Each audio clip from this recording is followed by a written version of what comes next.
What's happening, West Forsyth High School cross country? It's Coach G here with our week 4 this week in cross country. So let's catch up a little bit. Let's see where we're at. So through 3 weeks of training, we have done a really nice job. I'm extremely pleased with the numbers of people who are coming out to practice, and I will encourage you to, as much as it is humanly possible, if you're not out of town, try to make it to practice. It's the way to where you get to know your teammates, which is one of our big goals for the summer, so that when you go to cheer for your teammate later on in a meet, instead of saying "Go West," you can say somebody's name. So that's a huge goal. And I'd like to make that a goal for this particular week. I'd like for every member of the team, including me and the other coaches, to make sure that before the week is out, you've learned at least 2 names of people on the team who you didn't know before, and commit those to memory so that you will know somebody else on the team's name this week. The other thing that's really important during the summer is we're going to work on trying to make you better athletes, a little bit more physically capable. This morning we did hurdle mobility, a little bit of core after the workout was over. If you are traveling, if you're on the road, find some time. Do 10 minutes of core. Work on all those things that we've done at practice a few times and pick the ones that are the most difficult for you. Like if you can do easy elbow planks like all day long and it doesn't even bother you, don't spend your time doing easy elbow planks. Like that just goes to show you that that's a place where your body's really strong.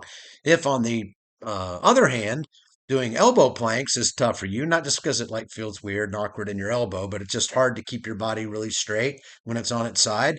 That's your body telling you that you've got a weakness, and we're going to try to make your weak areas stronger so that you're capable of running faster, staying more injury resistant, and just being a better, more healthy all around athlete. Like that's a big deal. Um, as far as some statistics, I've added up kind of our total number of runs over the first 3 weeks where we've been checking into our little board when you come in. I think we're coming somewhere in the neighborhood of, I think it's 900 runs. Let me check my numbers here. 890 runs over 3 weeks. That's just 3 weeks. That's a lot. So excited about that. And approximately the miles that we've run together collectively as a group is somewhere in the neighborhood of about 3,500 miles. So, how far is 3,500 miles, you ask? Maybe you didn't ask. Well, I'm going to tell you anyway. So, if we were to run that relay style, if each one of our runs had been stacked kind of end to end to end, 3,500 miles would take you from West Forsyth High School all the way down, down through Mexico, through Central America, all the way to the country of Panama, which is down in Central America, to the Panama Canal, which is really cool. From there, we're a stone's throw from South America. Like Colombia is just a few more miles away. So that's pretty impressive when you think about it. And it goes to show you kind of the collective power of a group. Like there is no way in the world we would have run that many miles if you had been on your own, if we had not have practices to show up to, if you didn't feel accountable, like, well, I've got to get up and be there because that's when practice is. But when we work together collectively as a group, we can accomplish amazing things, like being able to run just in 3 weeks, just our little skinny selves, all the way from West Forsyth High School to the Panama Canal. So that's really super cool. As far as this week is concerned, I'm a day behind. So today, we did a workout. We did minutes, either 3-3-3 with a 3 minute rest or 5-5-5 with a 5 minute rest. Progressive. And we talked about this a little bit on Saturday. If you weren't at Saturday's run, it's super important for us to learn how to try harder as a run goes along. Because what you'll discover in a 5K in cross country is it gets harder as it goes along. And if you don't try harder, you're going to start to slow down. If you start to slow down, people on the other teams are going to start passing you. If you're suddenly getting passed by a lot of different people, you're going to feel a little demoralized, not as excited about doing your sport, and it's just going to be yuck. But we're going to practice during the summer learning how to try harder, and sometimes in the summer in workouts that means actually running faster as the workout goes on, because that replicates what it's going to feel like during a race when you're just trying not to slow down. So you may not speed up the second half of a race, but if you don't just want to slow down a whole bunch, you've got to learn to try harder during practices. So that's what we did today. Um, Wednesday at West, we're going to do a couple of like little short hill sprints. So nothing crazy. They're going to be like 7 seconds of up a pretty steep hill, and you're going to run them hard, like fast. Not like 100%, like you're trying to hurt yourself or you're running away from a bear or like a scary bad guy with a hockey mask and a chainsaw, but pretty fast. And this is mostly just taking the place of going into the weight room and doing something like, you know, squats with a weight on your back or whatever. So this is trying to build our backside mechanics to make sure that we have strong muscles that allow us to run fast. And it's also good for injury prevention a little bit. It puts a really good, nice stretch on our calf muscles so that when it comes time to go race and we have to run fast and we're more up on the balls of our feet, that we'll be ready to be able to do that. And then we're going to have a little fun on the track. We're going to run 200s relay style, so there'll be three people in partnership, and you'll just keep going until each person's run six. So it's not like truly speed workout. It's just something a little short, a little fun, a little fast, which will be great for the team. So if you're out of town, you can definitely go find a way to go run for however long it would take you to run 200 meters at basically like mile race pace. So if you were a 6 minute miler, that's 90 seconds for each 400, so about 45 seconds for a 200. So you can find yourself a nice flat road on a sidewalk or a neighborhood and just kind of go do some pickups with a fair amount of rest in between to replicate having two partners that you'd be waiting on. So that's Wednesday. And then Friday is really big. Coach Tillery already put this out in our weekly reminder, but over at Matt Park, we're going to have food. We're going to have breakfast. We used to do this at Coach Tillery's house and go hang around in his basement, but he's moved out of that house and he's getting ready to build another house. But we still want to have some time to just be able to hang out, have food with each other. It's a tradition we've done the last couple of years, and the kids, the athletes, and the coaches have really enjoyed it. So I believe the Tillerys, Mr. and Miss Tillery, and maybe some other folks are going to prepare some food at home that they're going to bring, and then they're going to bring electric griddles and be able to cook pancakes and stuff right there on site. So we'll have some food after the run on Friday at Matt Park. That's great. And then Saturday, we're going down to the Cochrane Shoals entrance to the Chattahoochee National Park, and it's at the very end of a place called Columns Drive. So if there are any parents out there who have done some triathlon training, you've probably been to Columns Drive before because it is perfectly flat. Um, there is some traffic on it, but it's moving slow because it's like neighborhood kind of traffic, and they have some areas set aside that are kind of bike lanes along either side. So if you want to go down and be able to do some time trialing on the bike, or just work for a specific amount of time, you can go up and down Columns Drive. We're actually going to park at the end of Columns Drive in the Cochrane Shoals Chattahoochee National Park Forest parking lot. Um, and this is a pretty small parking lot. I think it only has like 90 spaces. This is a very popular trailhead entrance. So we need to carpool for sure. Because if every single person goes to drive down there, like we won't fill the whole parking lot up, but I guarantee you we'll be waiting for parking spaces and you'll just have to kind of wait in a line for somebody to come out. And that's not good because we don't want to wait. We want to go get our run done and then go get some food afterwards. So if you can carpool, if you're an athlete who can drive other people, and if the parents are happy with other people being in the cars, you guys come, carpool up.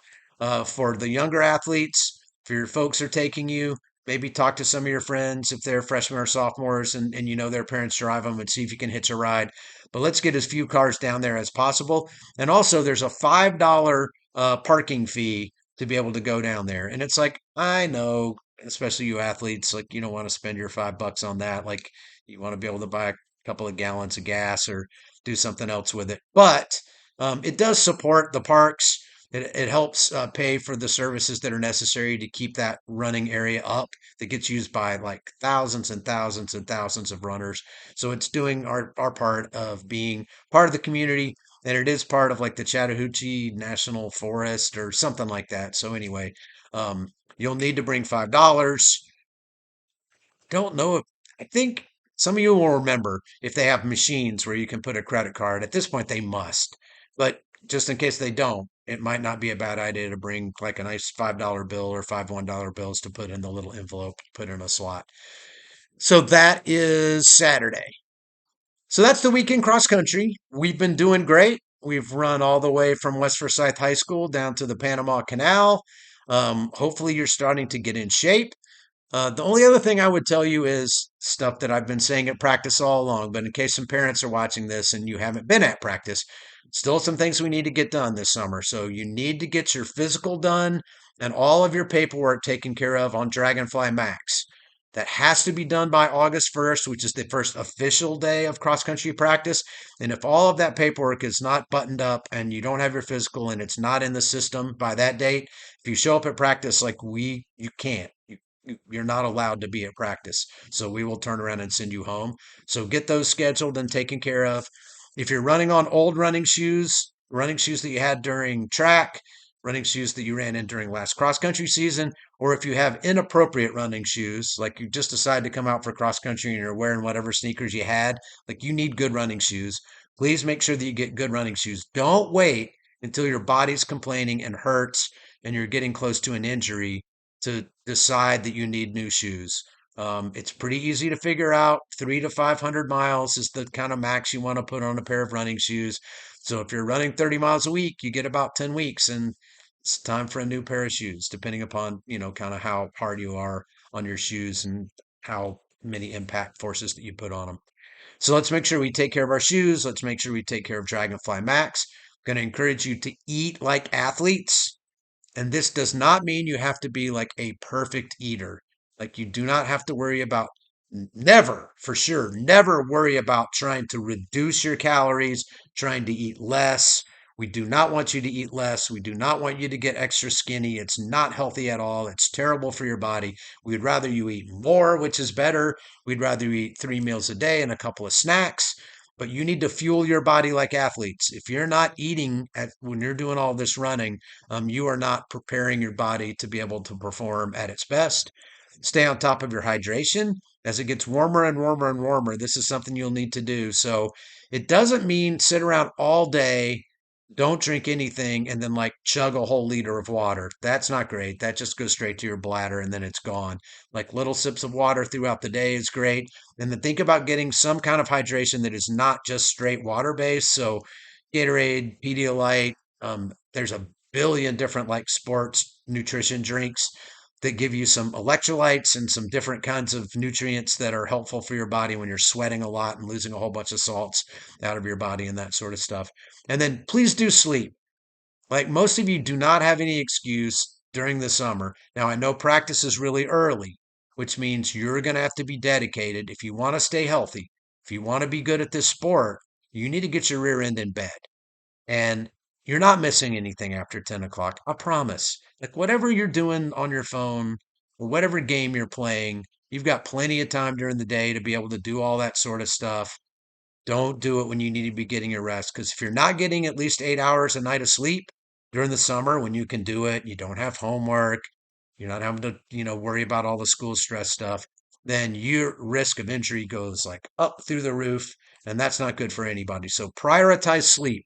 Like that is the secret weapon toward being a good runner. Like, yeah, do your training, eat like an athlete, follow our plan and all this other sort of stuff.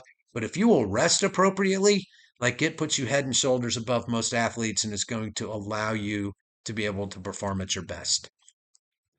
I think that about covers it for the week. Thank you for staying with me and bearing through all this sort of stuff. Keep in mind that even if you're an existing athlete and you've been doing this for a long time, some of these things that we tell you that are repetitive, it's important. You need to be reminded.